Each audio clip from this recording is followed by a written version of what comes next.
Hello and welcome to this week's YouTube video. Painting white objects, particularly white long hair fur, can be very challenging. In today's video, I'm going to show you how I painted Fin. I will show you the colour combinations to use on your palette, which I find always works for white objects. So let's get into the video and I'll talk about what I'm doing as I go along. First of all, let's have a look at the reference photo. I took this image of Fin lying on the bed. The room is north facing and so the light I'm dealing with is northern light. That's very important for the colours that I will use. Northern light is a cool light. The rule is cool light equals warm shadows. See how my shadows are warm but my fur is cool. Also, I'm not going to try and paint the pattern on that bedding. I'm just going to take that lovely red as my main background colour. I'm painting on a wooden panel. This will give me a lovely smooth finish to my painting. I find the colours are really lovely and saturated on them because the shiny surface shows through the painting and illuminates the colours, especially if you lay your paint quite thinly as I do. They are quite hard to paint on though, so if you fancy giving these panels a go, you'll need some really soft brushes like these combers because the paint comes off the surface very easily. If you're interested in making these panels yourself, have a look at this video on my channel. Let's have a look at the paint on my palette. For this painting, I am using cadmium yellow light, yellow ochre light, transparent yellow oxide, cadmium red, alizarin crimson, transparent red oxide, ultramarine deep and titanium zinc white. I mixed up a few other colours, a black red and a black green. When I mix these two together, they give me my rich black. A purple. Notice I've also opened up the same purple with white. I'll be using a lot of this, so I mixed one separately so I don't pollute my darks. An orange, a green with the addition of some white, and a cool brown. The most important thing to understand is I am working with cool light, so my light on Fin's fur will be cool.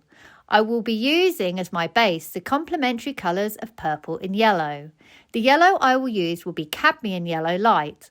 Cadmium yellow is the coolest yellow on my palette. If I had been working with a warm south light, I would have used my yellow ochre light, as this is a warmer yellow. So identify your light source first. When you mix yellow with purple plus white, you get the most beautiful greys, which you can push easily more red, blue or yellow depending upon what you are seeing.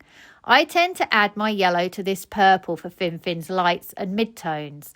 For his dark warm areas, I use a combination of either this brown plus orange plus white if necessary, and this black green plus orange plus white if necessary. The background colours are this black red with either some of this orange or white if I'm lightening.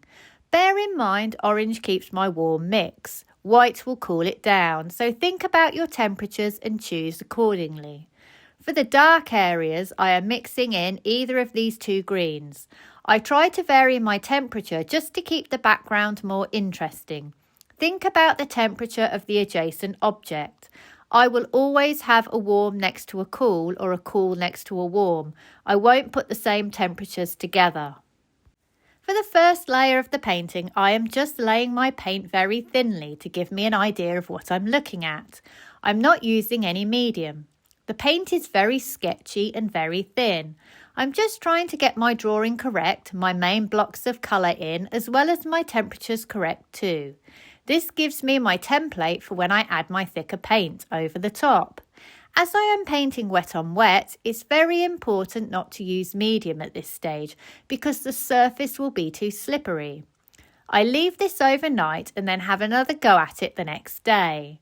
At this point, I will then start to paint section by section. Seeing the colour in white is very hard. There are a few things I can do to help me. For my midtones, I hold up a grey card to my reference photo. I ask myself, am I seeing red, yellow or blue? If I'm seeing yellow, it can only be yellow, yellow orange or yellow green. If I am seeing blue, it can only be blue, blue green or blue purple. If I am seeing red, it can only be red, red purple or red orange. So I start with my mid-grey, a mix of cadmium yellow and this purple. I will then adjust it according to what I'm seeing. For my whites, I do exactly the same thing, but I just hold up a white card and ask myself the same question. Am I seeing red, yellow or blue? Because I am dealing with northern light, as I get lighter, I can just keep adding white without worrying about losing warmth in my colours. For the really light highlights, I use my white straight from the tube. Look at how beautiful that white makes my other colours look. You'll notice how I swap between my coma brushes and my flat synthetic brushes. It depends what I'm trying to do. If I am trying to lay loaded paint like on a nose and really white areas, I'll use my flat synthetic brushes. I'll then use a soft dry clean coma brush to pull my edges into each other. If the edges are still too visible, a little trick you can try is to put a very small amount of clean Gamsol on your brush, making sure you dab off the excess, and then add a little of your paint and brush it across the area. You'll find this will pull your paint edges across really easily. Be careful with this method though, because if you do it too many times, it will take your paint off the board. Where I'm dealing with this long fur, I tend to use my coma brushes because it allows me to create the soft fur effect more easily. I would recommend not trying to paint the detail of the fur that you see in these areas. If I squint at my reference photo, that will remove the detail and leave me with the obvious areas to paint. Also, when painting alla prima, it is not easy to get that level of detail, so I have to edit much of it out. Painting wet on wet will give me more of an ability to manipulate my paint. To recap then, when painting white objects, use the complementary colours of yellow, purple and white to mix your grey. I find the colour combination of cadmium red and ultramarine always works. If I am dealing with northern light, I use cadmium yellow. If I am dealing with southern light, I use yellow ochre light. I use these colours to create a base grey that I can then adjust. Use a grey or white card to help you see the colours in your greys on your reference photo and then readjust your base grey accordingly.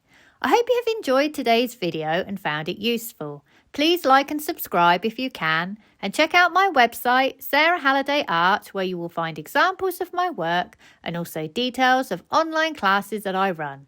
Thank you for watching and see you for the next one.